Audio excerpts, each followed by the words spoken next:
Good cup of tea there. Hi Mouses, today marks the anniversary of the death of George Orwell. It seems that the world always likes to remember when a famous person dies, as if them dying is the only reason that they're famous.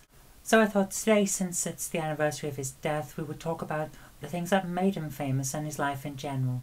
I'm sure many of you already know who he is. He's the guy that wrote 1984 and therefore allowed us to write lots and lots of English essays saying 1984 came along and tap tap tap tap tap tap tap, and lots of governments since then tap tap tap tap tap tap tap used it as a blueprint for their policies, tap tap tap tap tap tap tap. And then when we submitted our essays, we got really disappointed when our English teachers took a big pen to them and went 4 out of 10 for originality. Damn you, sir! Damn you and your insufferable red pen! But anyway, we also know George Orwell as the person who invented the furry movement with Animal Farm. Yeah, no, George Orwell was not a furry. Hey, Animal Farm was a book about anthropomorphic animals, so suck it up. Now, where was I? Oh yes, George Orwell was born Eric Arthur Blair on the 25th of June 1903 in Motihari, India, which was then still part of the British Empire. He moved to England when he was a year old because his mother was going there and he thought it was a good idea to tag along, because kids are like that, I suppose. When he was 11, he met a fellow poet called Jacintha Buddhikon while standing on his head in a field, and claiming when asked that people noticed you more when you stood on your head. Which I suppose is true, but it's stuff like this that gets writers the reputation for eccentricity that we all now labour under or enjoy, depending on your point of view. He attended a number of decidedly posh English schools, but his academic record suggests that he didn't really apply himself while he was there. He was no dummy, of course, as his childhood poems and essays can attest. In fact, he had 2 poems published in a local paper for the area his school was in, and 2 of his essays got him into 2 public schools, Wellington College and Eton. While at Eton, he worked on the college magazine, so it's pretty good there. After leaving Eton, he went to India and became a policeman, because that's what you do when your political leanings are toward anarchism. But in 1927, he decided that he preferred to write, and in 1928 he left India for Paris. Although initially he saw some success in writing articles for a variety of newspapers and magazines in France, his time in Paris didn't really work out all that well. He fell ill and had all his money stolen pretty much at the same time, which is quite unfortunate, you've got to admit. And as a result he was forced to take several low-paying jobs just to get by. He then left France to go to London, because when you can't make ends meet in one place, what you should really be doing is moving to somewhere more expensive. It was while initially living in London that he wrote his first book, Down and Out in Paris and London, and took on the name George Orwell.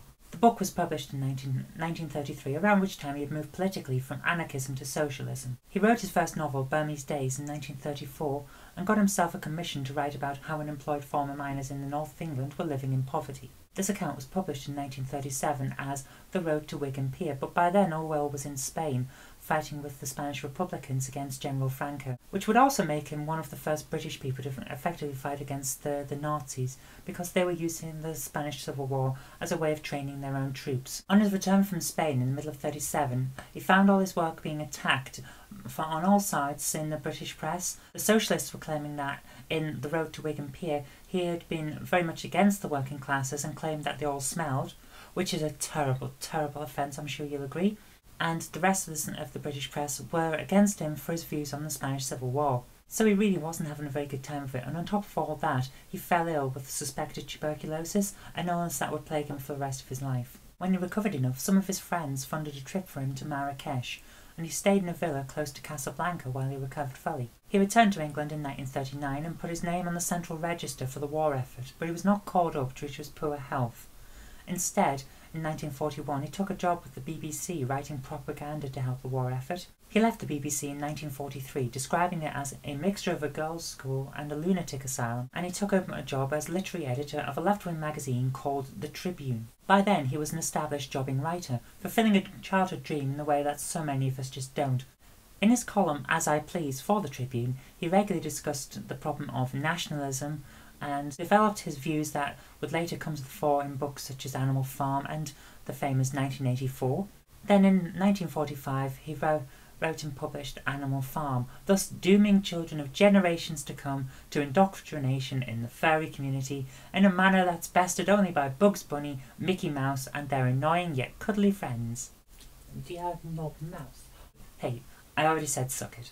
Not happy with annoying the hell out of socialists with his depiction of just how bad totalitarianism can be and how much of a cretin Stalin was, he would later go on to publish 1984 and get all the fascists riled up as well, because there's nothing like playing off both sides for maximum fun and profit, as he'd already realised when he was getting lambasted in the press. In 1946 he moved to the island of Jura, where some particularly fine whisky is made, and returned to London in 1947, just in time to live through one of the coldest winters on record. Because of the coldness of the winter, he took to burning his furniture in order just to stay warm, because Britain was still crippled by rationing and resource shortages due to the after effects of the war. Once the winter was over and his health was decent enough, he moved back to the island of Jura and set about writing 1984 amidst a series of storms and gales. 1984 was published in October of 1949, at which time Orwell's health was yet again failing, and he ended up living in a sanitarium in the Cotswolds.